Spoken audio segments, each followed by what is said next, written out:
الله الرحمن الرحيم.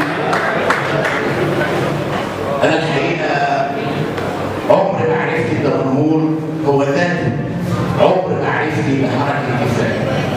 أقصد طبعا عمر معرفتي بالجمهور يعني أن أعيش في الجمهور. وقلعة كفاية في دمنهور واحدة من النقاط المضيئة في سيرة حركة كفاية. ويكفي فقط يعني أن ننظر إلى ما وراءنا إلى أسماء من نوع عبد الوهاب المسيري وعلي زين الدين وعاطف بدران وحتى الأستاذ فتحي الحفناوي. طبعا فتحي الحفناوي كان هواه دمنهوري دائما، يعني هو يسكن في محافظة الغربية لكن دائما كان بالدول الشخصي المتعلق بحركة كفاية في دمنهور. اللي عاوز اقوله ان كل الناس يعيشون ويموتون. هذه سيرة الخلق منذ أن بدأت الدنيا وإلى يوم يبعثون.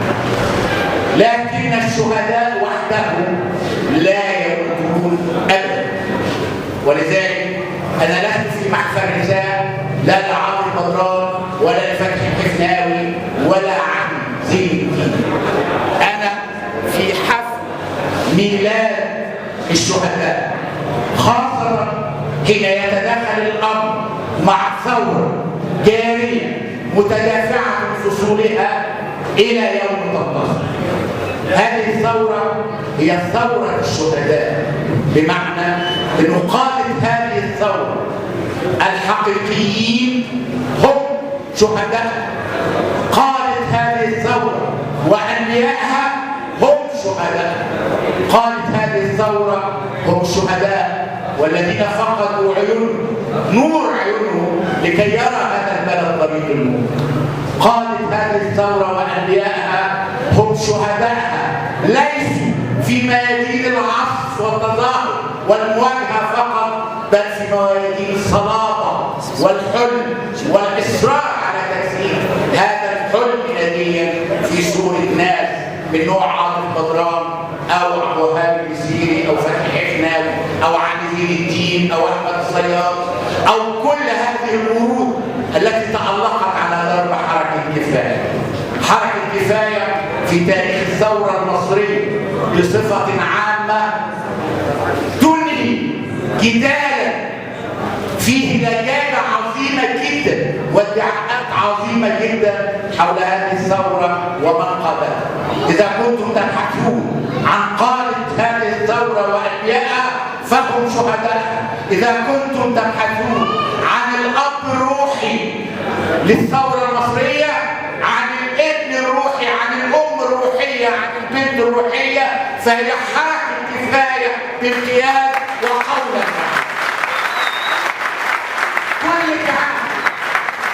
كل ادعاء في بعث إرادة مصر من مراقدها يحاول أي شخص أو أي جهة نسبته لنفسها هو ادعاء باطل.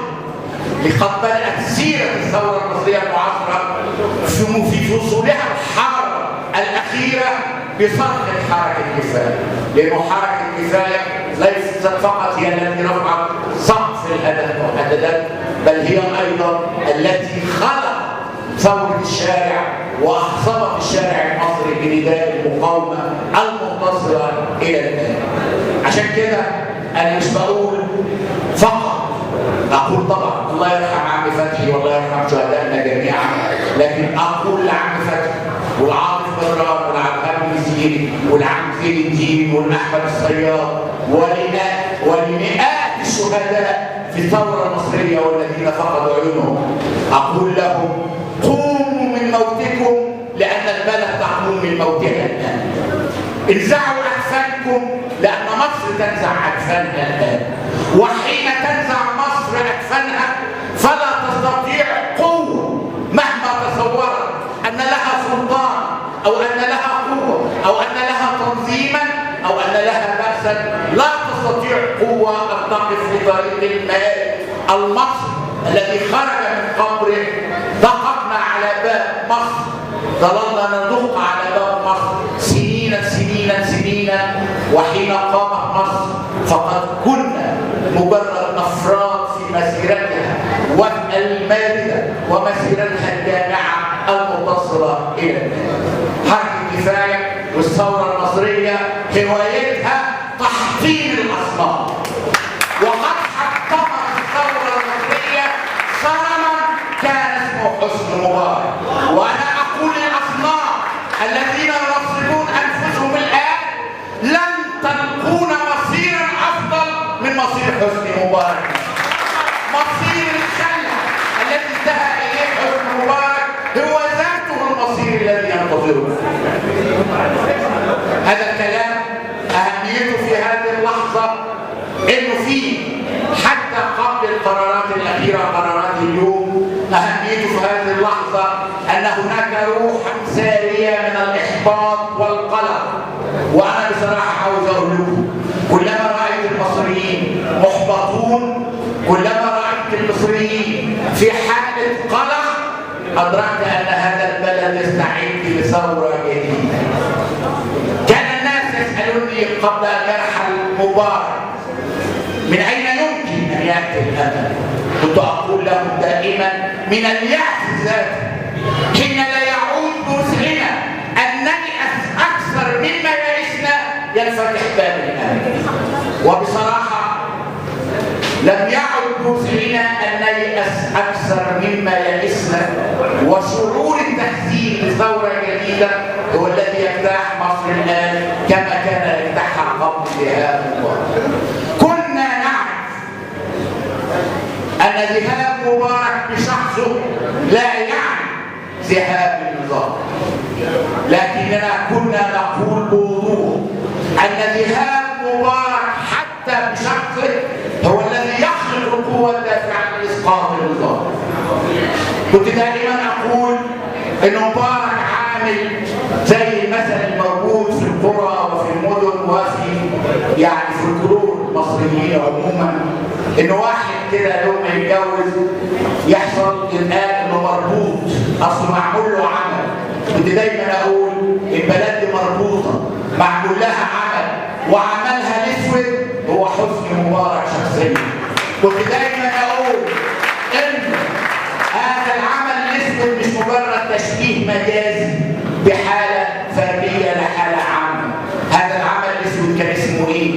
كان اسمه إن حسني مبارك مش قعد بس 30 سنة، ده قعد 30 سنة بالطول وبالعرض في وقت كان العالم فيه يسرع الخطى وتتقدم من مجاهل التاريخ إلى منصات التاريخ، فإنما كنا نحن نغرق نغيب عن سباق التاريخ ونخرج خارجه ونتحول إلى أمة وإلى بلد في قلبها يسكن في البراج. كنا بلد ولا نزال في حالة انحطاط تاريخي، آيات ومظاهر واضحة فاضحة. كنا بلد سنة 73 بعد ما دخلنا كل الحروب اللي دخلناها كنا راس براس مع كوريا الجنوبية في معدلات التنمية والتقدم والاختراق التكنولوجي. احنا فين دلوقتي؟ احنا راس براس مع بوركينا فاسو على مؤشر فساد الدولة. وده اللي بيخلينا ننتظر حسنة من أمير قطر أو من ملك السعودية أو من غيره. ده اللي بيخلينا حاسين انه هذا الاستمرار الطويل لحكم خرجنا من التاريخ، هذا الاستمرار بالطول والعرض بدا كطائر رخ يلقي سجوده المظلمه على عيوننا، فلا نعود نرى لا عين الشمس من فوقنا ولا افقا للمستقبل من امامنا. حاله الانحطاط التاريخي هي التي تفسر مغزى الثوره المصريه. الثوره المصريه ما قامتش فقط ضد استبداد سياسي، الثوره المصريه ما قامتش فقط عشان يتاح للنخب او الاحزاب انها تدخل في مباريات دوري سياسي ممتاز، هذا يحكم وهذا يعارض. الثوره المصريه قامت لتجاوز حاله الانحطاط التاريخي. الثوره المصريه قامت من آثار غضب الموارد في ضمائر المصريين. الثورة المصرية قامت ومحتاجين نعي ذلك فقط لما كان في نقاش طويل عريض حوالين قبل الثورة. طب قولوا لي، والنقاش ده ممكن يتكرر دلوقتي، طب الثورة هتقوم بمين؟ ادي الاحزاب وتم احتوائها، ادي مباحث امن الدولة وفرض سلطتها، ادي دايما اقول في مصر غضب يكفي لصنع 1000 ثورة، وان الثورة المصرية لا تحتاج الا الى كتلة حرجة قدرتها في عام 2005 100,000 مصر يرفعوا الغضب بس عن آبار الغضب فتنزح الملايين من آبار بلا قرار. مصر منذ بداية القرن 21 في حالة ثورية حقيقية، وهتخلق ثورة من طراز فريد متعددة المراحل متعددة الموجات.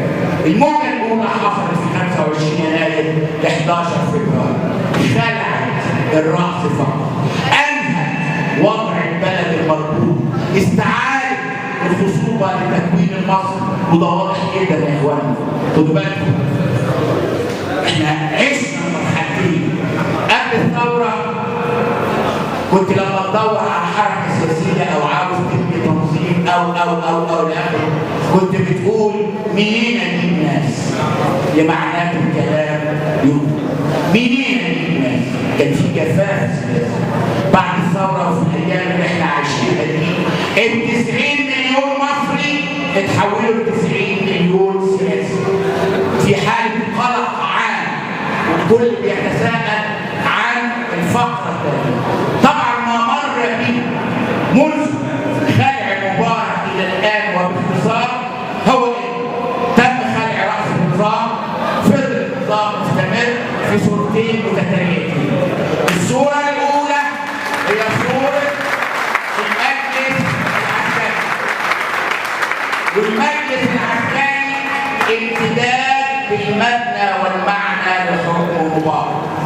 الصورة الثانية اللي لسه منتهية النهارده الحكم المزدوج بالمجلس العسكري ولجماعة الإخوان، وده امتداد بالمعنى مع تغيير المبنى لحكم. ليه؟ بنقول كده ببساطة لأنه معنى النظام مش مجرد وجود أشخاص بعينهم اسمه كده. معنى النظام هو معنى الاختيارات والسياسات. واحنا في بلدنا عندنا 3 تناقضات أساسية. 1 تناقض وطني، 2 تناقض اقتصادي اجتماعي، 3 تناقض ثقافي. 1 في التناقض الوطني الذي يميل كثيرون إلى تغييره حتى لا تنفضح لعبتهم. التناقض الوطني فحواه ان احنا بلد تحت الاحتلال السياسي الامريكي. مش ان الاداره الامريكيه بتلعب في مصر، لا، ده اللاعبين على المسرح بيلعبوا في بيت الاداره الامريكيه الموجوده في مصر. بمعنى اكثر وضوحا، مصر لما عقدت معاهده السلام المصريه الاسرائيليه او تسمى معاهده السلام انتهت لنزع سياده السلاح في سيناء، ثم جاءت المعونه الامريكيه الضامنه لتنزع سياده قرار السياسه والاقتصاد في القاهره. وقعت مصر منذ هذه اللحظه في القيد الاستعماري الجديد، ومن وقتها تحولت السفاره الامريكيه في القاهره الى صورة مكررة لدار المندوب الثاني البريطاني قبل ثورة 23 يوليو 1952. وبقى فيه جهاز المعونة الأمريكية اللي هو سلطة استخدام حقيقية تحكم كافة المجالات. وعشان كده بتلاحظوا ان اخواننا في الإدارة الأمريكية او اخوانهم بيقولوا ايه؟ بيقولوا والله نحن نقف على مسافة واحدة من كافة الأطراف، وبعدين تكتشفوا انه تابع الاداره الامريكيه كمان له صوت في مصر، فيطلع امير قطر يقول احنا على مسافه واحده، او يطلع خادم الحرمين او خادم الفخذين فيقول احنا على مسافه واحده.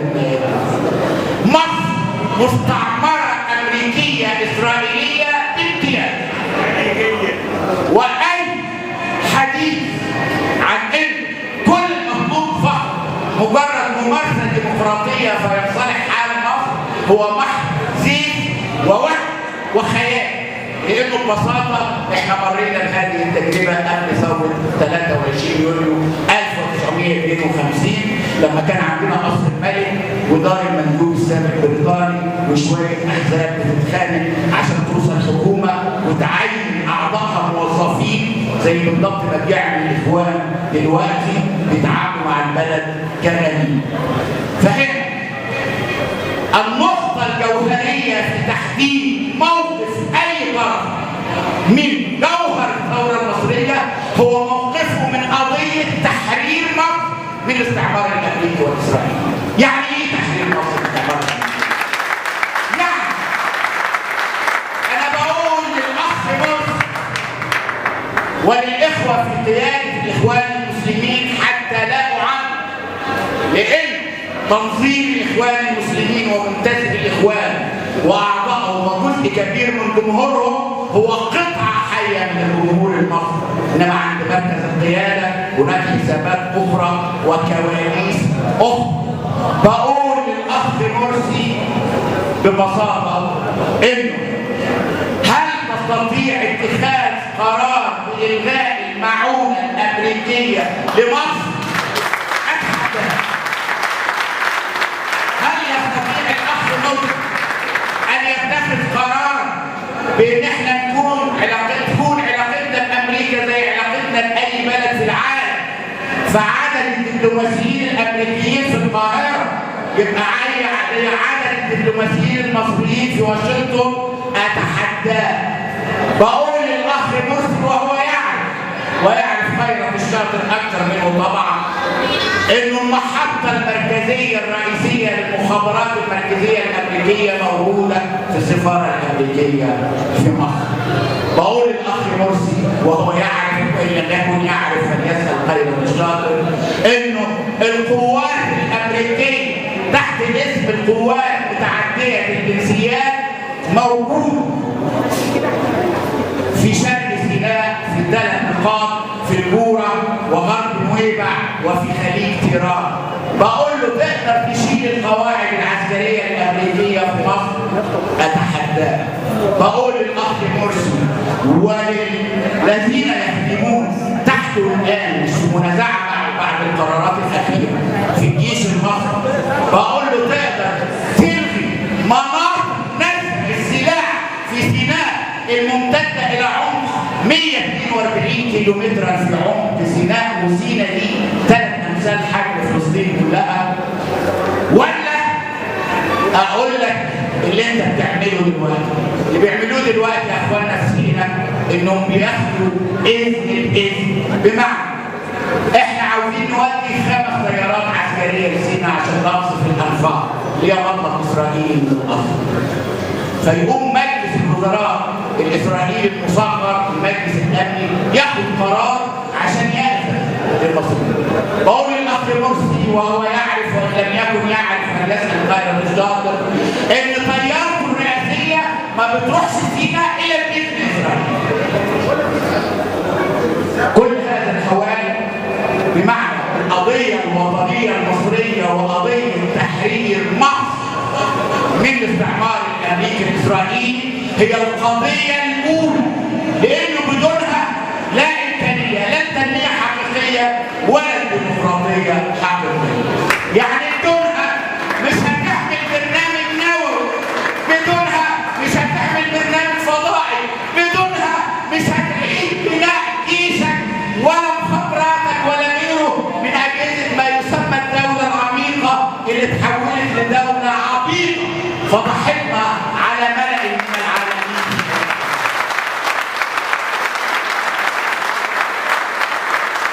النقد الثاني ده اللي يحدد انت فين.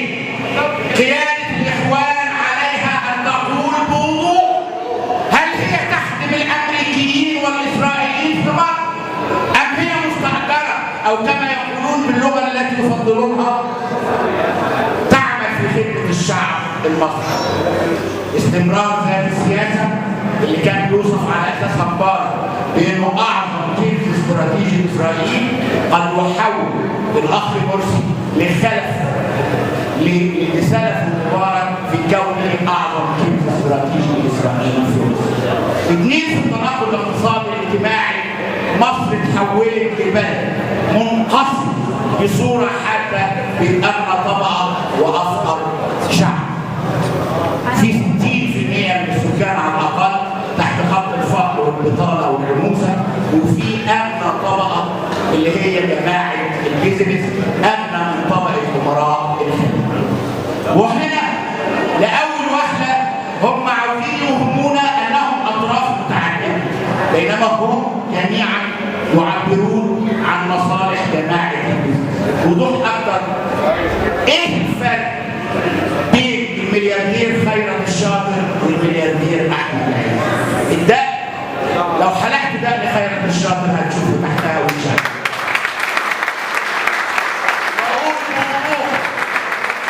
انه قادة ما يسمى المجلس العسكري وبعضهم خرج امنا كما قال المهندس كمال في الاجراءات الاخيره اليوم، اغلبهم رجال اعمال ثروه الواحد منهم تفوق ثروه احمد عيد. طبعا ده اللي يفسر لنا ازاي الجيش المصري بقى كده، بقى ملطشه، لانه صاحب بالين كذاب. مش معقوله انا هبقى مشغول بالبيزنس ومشغول في السلاح في نفس الوقت. ومش اي بيزنس، ده البيزنس الذي يملكه جنرالات الجيش المصري يقدر بثلث مجموع الاقتصاد المصري في نشاط مدني صرف، بيعملوا ميه معدنيه وثلاجات وغسالات وبوتاجازات ومحطات بنزين والى اخره. بقول للاخ مرسي تقدر تاخد قرار او خيرت الشاطر ياخد لك قرار بانهاء تبعيه كل النشاط المدني الاقتصادي من الجنرالات وضم قنوات قطاع عام جديد. انا بقطع بانه ما يقدرش، لانه يخدم مصالح ذات الطبقه. وده امر ملحوظ جدا في الخطاب اللي كان بيتكلم فيه عن مشروع النهضه. كل حكايه النهضه عند اخواننا بسيطه جدا، انه اما انا اتفقت لكم مع شويه مستثمرين، اما امير قطر هيجيب لنا شويه فلوس، شعب من المتسولين على الارصفه وجماعه تتسول بالنيابه عن الشعب. لا يا اخي مرسي، لا يا جماعه، في خط اخر اسمه مصادره الاموال المنهوبه لكافه المليارديرات بما فيها مليارديرات جماعه التجار.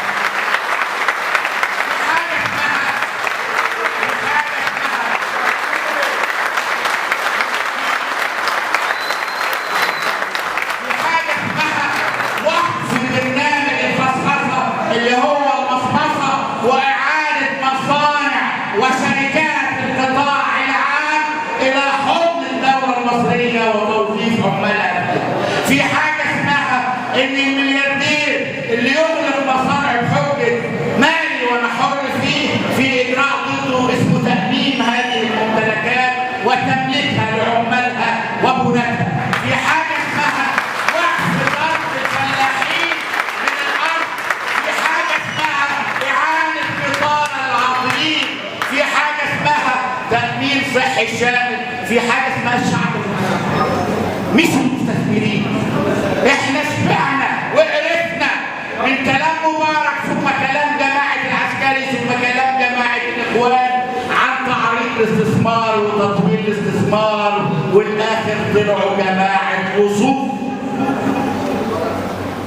حتى في قيادة جماعة الإخوان دلوقتي لو تلاحظوا الدقة وتتأملوا التصرفات هتلاقوهم في قيادة الإخوان بيخفوا دقنهم ويتقلوا قلوبهم. هذه هي الصورة.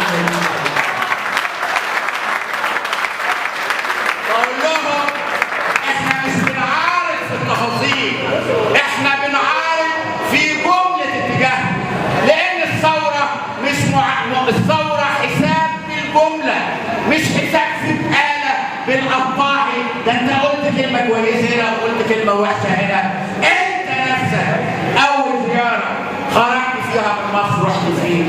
لخارج الفاتحين أو خارج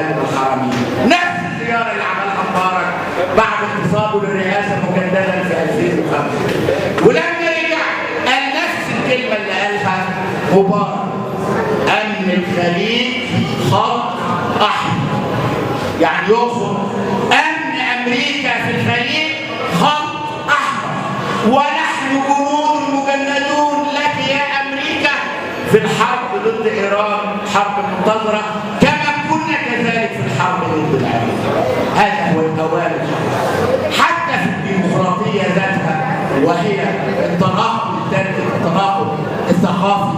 أنا الحقيقة في العلاقة بين الدين والدولة عاوز أقول كلمة صريحة جدا، وقد يعني بصرف النظر عن أنها لا تساهم مناخ العالم. أنا الحقيقة شايف شعار الدولة المدنية ضد الدولة الدينية ده شعار ضال ومضاد لسبب بسيط، هو أنه ينسب معنى الدين إلى جماعة محددة، بينما الدين هو بضاعة الشعب المصري. الشعب المصري يحب التوحيد الإلهي قبل ما تكون الإله. أنا بقول بوضوح إن جوهر الصراع بين قوة الثورة وقوة الثورة النضال، وقولا واحدا قيادة جماعة الإخوان هي مجلس أركان حرب قيادة الثورة النضال. بقول بوضوح إن لو الأمر أمر الشريعة فإن الكفر ملة واحدة، وهؤلاء جميعا أعداء أبسط معاني شريعة الإسلام. شريعة الإسلام هي العدل، شريعة الإسلام هي نصرة المستضعفين، شريعة الإسلام هي الاستقلال الوطني، شريعة الإسلام هي أن ننهض في الكون، لا أن نكون عبيدا ولا مستذلين كما الشريعة.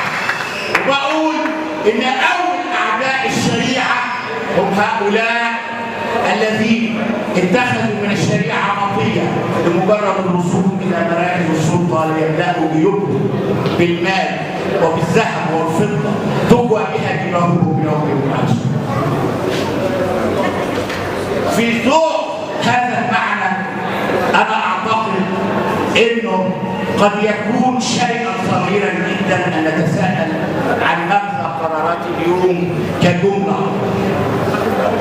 من حيث المبدأ، أنت المجلس العسكري الموقف حكاية الخروج الآمن اللي اتكلم عليها المهندس كمال، الحقيقة مش مجرد شك أو ظن، لا، إحنا بننسب لبرلمان الإخوان حين كان منعقد قد وافق على تشريع سبق أن أصدره المجلس العسكري في يوليو 2011.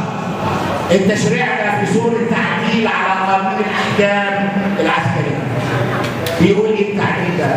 اللي هو تعديل في المادة 8 ألف من قانون الأحكام العسكرية. بيقول بالنسبة للجرائم، جرائم الباب الأول والثاني والثالث من قانون العقوبات، وبالنسبة لجرائم الكسب غير المشروع، يعفى العسكريون من المساءلة أمام القضاء العادل، لا عن جرائم المال ولا عن جرائم. يعني إيه؟ يعني اللي سرقوه مش هيتحاكموا عنه، واللي قتلوه مش هيتحاكموا عنه. ده ما وقعه الإخوان جهارا نهارا في برلمانهم، اللي قالوا إن برلمان الثورة وما أضلها من كلمة. البرلمان اللي كان موجود هو أول برلمان بعد الثورة، ومرسي ليس رئيسا لثورة، هو أول رئيس بعد الثورة. مسألة مجرد تجاوز تاريخي وليست لها علاقة بمضمون الثورة. فهنا الخروج الآمن كتبسطه الإخوان من قبل، لكن القضية أكبر من الخروج الآمن، ومتصلة أيضا بأنه كل الجيش المصري مكشوف، وعشان كده مواصل تحديا الأخ مرسي حول إمكانية أن يفكر مجرد تفكير أو تفكر له جماعته في إلغاء المعونة الأمريكية العسكرية. القرار المفروض محيل للتقاعد من فترة لإنتاج خدمتهم، أوكي. إحنا في سبيل أنت عاوز تبني دولة ديمقراطية وعاوز تنهي تهميش صلاحيات الرئيس، أوكي، اتفضل خد صلاحياتك، بس وأنت بتاخد صلاحياتك أنا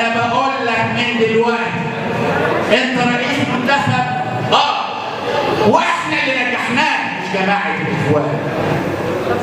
يعني الفرق البسيط الذي نجحت به القوى الديمقراطيه ليبراليه ويساريه وغيرها هي اللي نجحت مرسي لتجنب شفيع عشان تقلب الصف. لكن ما ليس معنى تكون الرئيس منتخبا ان احنا نسيبه قاعد على الكرسي كده لحد ما يجي وقت الانتخابات فنتكلم عن نقده بالدال او نقده بالضاد. لا، الديمقراطيه معناها الرقابه والمحاسبه من اول يوم. والحقيقه اي حساب منصف على مدى اكثر من 40 يوم الى الان يقول انه البدايات لا تبشر الا بتكرار مبارك في صوره اسوء من مبارك نفسه. وعشان كده كلنا شايفين انه حتى حاجات ما كانتش بتحصل ايام مبارك زي قطع الميه والكهرباء بتحصل. نفس الخلل في الاقتصاد سيظل موجود لانه مش مجرد اقتصاد راسمالي. اوكي، ممكن تيارات اخرى تطالب باقتصاد راسمالي، لكن يا اخوانا ده مش اقتصاد راسمالي، ده اقتصاد نصوص. ولو غيرت لي اسم اللص او ركبت له ده لا يلغي طبيعته كلص. ده اقتصاد بيسموه في البنك الدولي راسماليه المحاسيب. كان في محاسيب للعيله، فبقى في محاسيب للجماعه، وامر طبيعي الايام دول بين المحاسيب. ففي وقت معين كان عشان تحافظ على سنتك تقرب من احمد عز، دلوقتي نفس اللي كانوا عاوزين يحافظوا على سنتهم بيقربوا من خيرة الشر. شوفوا واحد مثلا زي حسن راجل اللي كان عامل قناه المؤتمرات الحزب الوطني للسياسات، قعد الشرايط وراح قابل الرئيس مرسي في لقاء خاص. لا، الفلوس ملهاش دين خاصه لو كانت مسروقه. وعشان كده بقول ان الاخوان في ممارستهم الان بيغادروا المعنى الديني القديم الذي اتخذوه كمجرد وسيله مواصلات للوصول الى الكرسي، وابداوا يتقلوا بيومهم. وحسابات النفوس والفلوس هي التي تسيطر على قياده الاخوان. وانا بقول الكلام ده مش متوجه بيه بس للناس خارج الاخوان، لان انا لا عندي اسلاموفوبيا ولا اخوانوفوبيا ولا اي شيء على الاطلاق. وبالعكس انا اعتقد عن يقين ولست علمانيا، انا عن نفسي ولست يعني من هواة التضخيم فيما يسمى مخاوف دينيه. انا انتمي لمدرسه التحليل الاجتماعي. قول لي انت مين؟ جوهر الخلل في مصر يا اخوانا في رحله الثوره المصريه ان احنا عندنا يمين متضخم جدا وعندنا يسار غائب جدا. عندنا حزب يمين رئيسي في البلاد هو حزب الاخوان المسلمين، وحاولوا مجموعات بعضها بيتقنع عن الدين وبعضها بيقول الليبرال، لكن الى يسار المجتمع. يعني مين اللي يعني عندنا معبرين كثر عن جماعه البيزنس. اقول لكم مثلا جوهر البرنامج الاقتصادي الاجتماعي لجماعه الاخوان المسلمين هو جوهر البرنامج الاقتصادي الاجتماعي لحزب نجيب زاوية، وهم خالقين اسم اسمها الدوله المدنيه والدوله الدينيه عشان يغطوا على وحده البضاعه. في الاخر هم عارفين بعضهم ويقربوا لبعضهم. الثوره الان في موجتها الثانيه محتاجه ايه؟ مش محتاجه ان احنا كل يوم نقف موقف المراقبين فالاخ مرسي او الاخت الاخوان تاخد قرار فنقول والله ده معقول ده وحش ده. لا، ده مش منطق الثوره. منطق الثوره هو الحساب بالجمله، ولكي تتقدم الثوره بالجمله فاعتقاد الراكز على الوجه الثاني. البلد دي محتاجه حزب على صوره حركه كفايه نفسها. البلد محتاجه حزب وطني جامع الى اليسار والوسط متعدد الموارد الايديولوجيه، وحتى يدخل الناس بلا اي ايديولوجيه حول برنامج وطني اجتماعي ديمقراطي، برنامج بيعبر عن اغلبيه الشعب المصري اللي هو افقر شعب في المنطقه، برنامج بيعبر عن العمال والفلاحين والمثقفين والموظفين مش عن جماعه هذا الحزب. هذا الكيان تتوفر موارده. انا لا افترض انه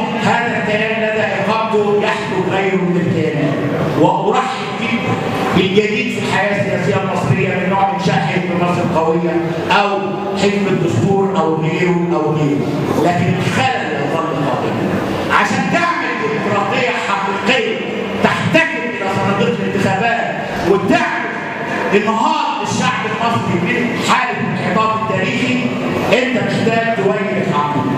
الحقيقه ان الثوره وفرت الحريه، محدش يقدر يتكلم في هذا الكلام الان، في تغير سريع هائل مرتبط في وعي المصريين، في حريات حركه وتنظيم، وحتى القيود اللي عاوز يحطها الاخوان دلوقتي سواء بالبلطجه على طريق البلطجيه مباحث امن الدوله او تحويل اعضاء الاخوان الى شبيحه جدد او كل هذا مصيره الى النار والهلاك لانه قد جرد من قبل.